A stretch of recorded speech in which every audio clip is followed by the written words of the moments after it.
How come most startups fail, even when we have more tactics and strategies than ever before? Join the bedside chat of an entrepreneurial couple as they share what it takes to create a business with ease and in flow. Hello everybody, welcome back to another Biz in Flow podcast, bedside chat. I don't know why I jumped to the podcast. I'm Natasha. And now I'm Jachym. And we're back. Back. Hey, we haven't recorded for 2 days. On our schedule. That's right. Anyways, today we held another workshop. And it was actually a tiny workshop with just a few people. And tell me, how did that go and what did you learn? Oh, stare me. Of what? Asking me what I've learned.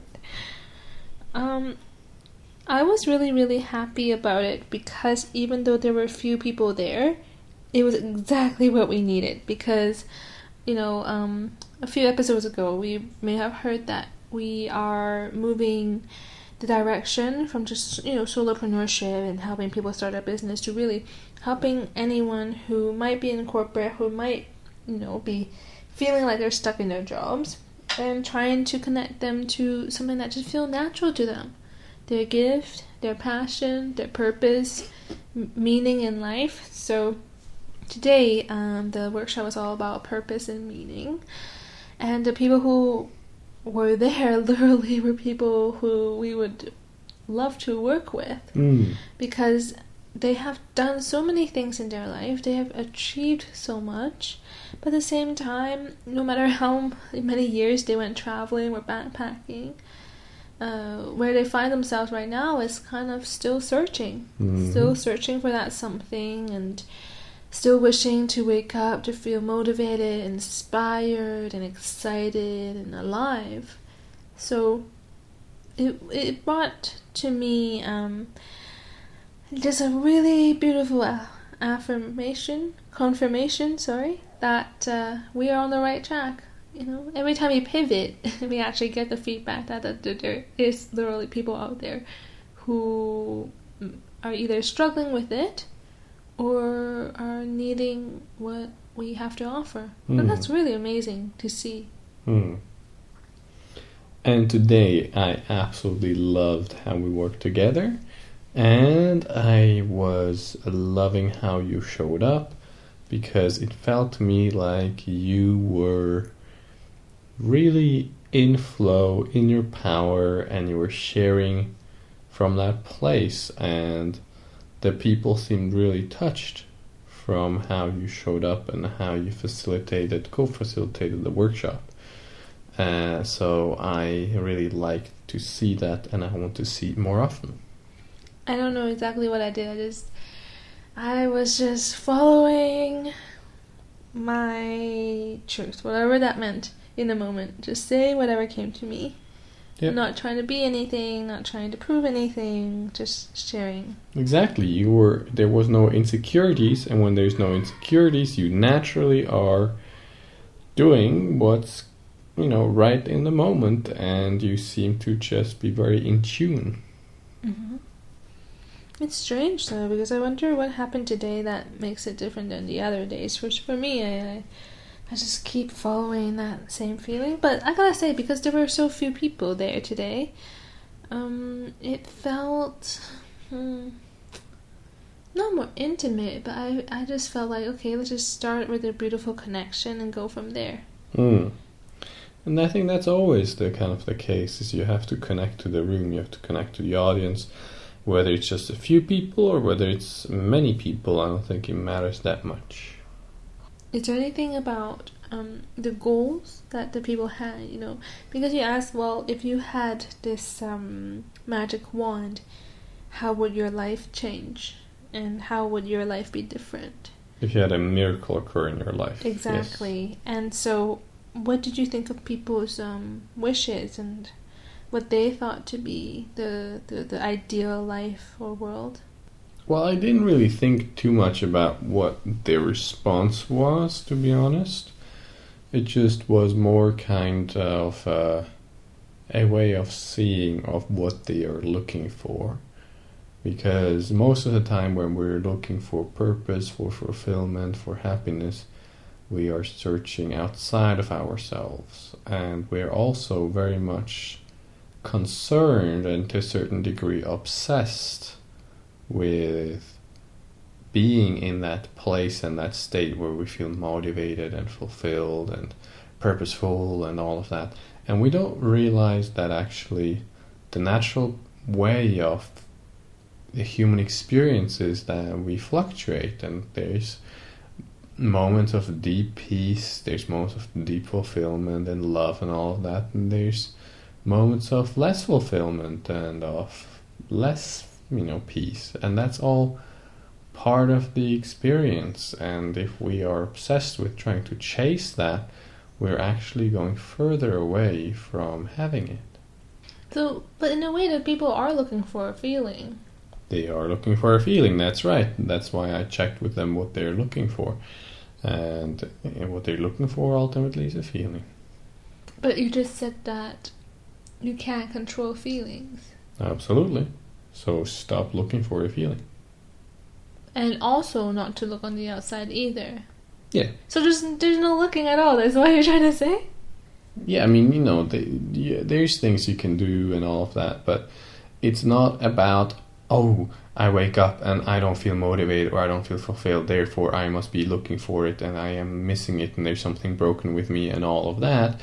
That is what I'm saying is actually not useful. Just becoming aware that you will go in and out of feeling fulfilled, happy, peaceful is much more useful than feeling obsessed about where you're at and whether you're there and not there, and whether you have the big epiphany and the big purpose coming up and then you're all on fire. Often it doesn't start that way. You just follow a feeling, an instinct, a gut feeling, and when you follow it, then as you go along, life unfolds. That's something that I also noticed, is that we're waiting, not us, but just people in general, are waiting for a sign, are waiting for all the pieces to fit together, for things to make sense, for us to be prepared, for it to be the right time, and, everything else. There's this wait. Why do you think that people are waiting? Because taking action, or just trying and experimenting, to me that's not waiting. No, it isn't. Or following a feeling so that you follow that inspiration, like the spark. You got an idea. Well, what does the idea mean? The idea means there's an inspiration to actually do something. That's what the inspiration is, right? So why do people then get stuck in this wait? Because they are looking at it from their head, they're rationalizing it, and then there's doubt coming in, like, maybe this is not it, I kind of feel pulled towards it, but I don't feel so excited about it, so yeah, maybe I should wait, maybe this is not quite the right thing. And actually it is the perfect thing. Just follow it. Whether you actually end up doing and creating a profession out of whatever that pull has been, well, that's a completely different question, but you don't have to answer that. You just start. You just take one step. You only ever have to take one step at a time, and you only need to know the next step. What I find interesting is that I believe some people don't take action because if they fail, if something unknown, which it totally is, if something unknown, something in the future, something that they don't have control over happens, then it changes how they see themselves and how the world view who they are. So in not doing anything, you can hold on to the image you have today. Yep. You're able to hold on to whatever idea or concept you have of yourself, the characteristics that you kind of pride yourself in. Mm-hmm. And you keep it. You're safe. You keep it. Yeah. But the moment you take risks, right? Trust from blind faith, really, from just a feeling, versus doing something so logical, it's well calculated, and then of course It's uncontrolled. It's not actually for you to have a lever on. Like, you are not 100% in control. You're actually allowing yourself to play and to experiment. Yeah. So at some point, you have to decide whether it is more important to feel comfort and security, or whether what you are setting out to do is more important. Because you can't, be 100% always comfortable and secure, and at the same time transition away and, follow whatever calling you have. Because that is often in a new kind of environment, with new kinds of skills, with new kinds of people, and all of that. And that is unknown. So, and sometimes that can feel scary. So you have to make up your mind. What is actually important to you? What is it that you really desire? And by that, I don't mean that you have to have a concrete answer, as in, I want to be, in Hawaii, on the beach, surfing, or whatever. You can have this kind of clear answer, but if it's just a feeling and you're like, there's something in there that's really important to me, then follow that. Even if it's just one step. One step in that direction really can change your life, because from that step you take the next step. There's also the tendency when people find themselves stuck and not taking action, is that there's a tendency to imagine, and I really, really want to emphasize this word, because you're not projecting, you're not forecasting, you're not even reading the future, you're just imagining all the worst case scenarios.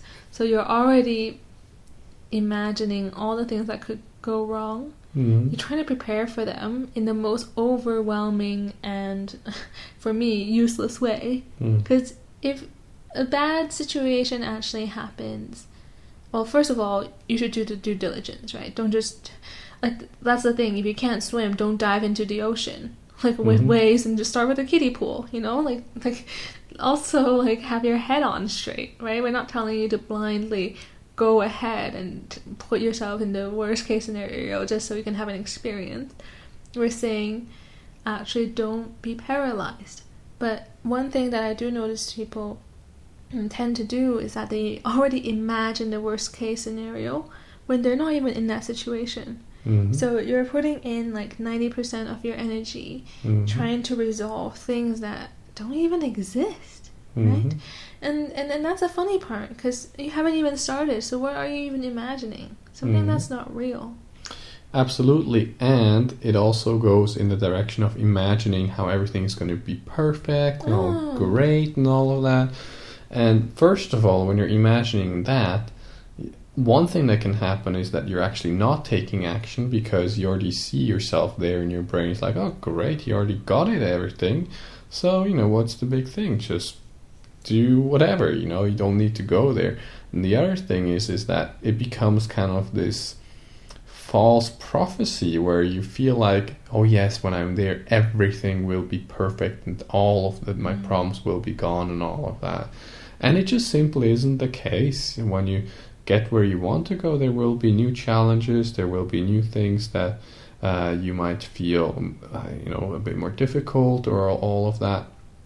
And also, it prevents you from actually appreciating what you have right now, because you're building your future right now, and you don't know whether you're ever going to reach that future or not. So you may just enjoy building it. So when people say they want to find their purpose and their meaning in life, I, like you say, I don't see it as a one-time event or an epiphany that just solves all the things and just suddenly gives you purpose. I think it's an ongoing process. Now, not only is it just stuck in your head, I think it's something that you are, your being. And that's when it naturally comes into action. And it's not forced, you're not trying to fish it out of certain situations, you're trying to, reach a certain goal so then you're there. I think it's just a natural expression of your passion, of what you enjoy, what feels natural to you, what does good to others in the world too. I think that to tap into this particular part of yourself that of course brings joy and brings a lot of meaning, it requires you to stop looking at what other people say is their fulfilled life or their version of meaning and purpose, because that's their own version. Like, they've experienced everything that they have in their life, and somehow that's what they ended up with. That does not mean that it's going to work for you at all, right? So it's not something that you can mimic or imitate from other people, right? Just because it brings meaning to someone else doesn't mean that it's going to be the same for you. And sometimes when we're looking for that purpose, we just look for people who seem fulfilled, kind of from the outside, because, you know, that's kind of as much as we can get, perceiving someone from, you know, the outside. But there is something in you that brings you joy, and that feels natural to you. And in some way, we can't prescribe that to anyone. Absolutely. For me, meaning and purpose comes actually from you following life and letting life express through you. And that's what I'm saying. It is in the heart, it's in the gut, it's a feeling. It's not an intellectual exercise of I have to do X, Y, Z so I can finally feel fulfilled. Imagine this. It's like you are a cell of an organism. You're a cell of your body, and you have the cell, the heart cell, and the heart cell is great at what it does. And then you have the brain cell, and the brain cell is very different of what it does.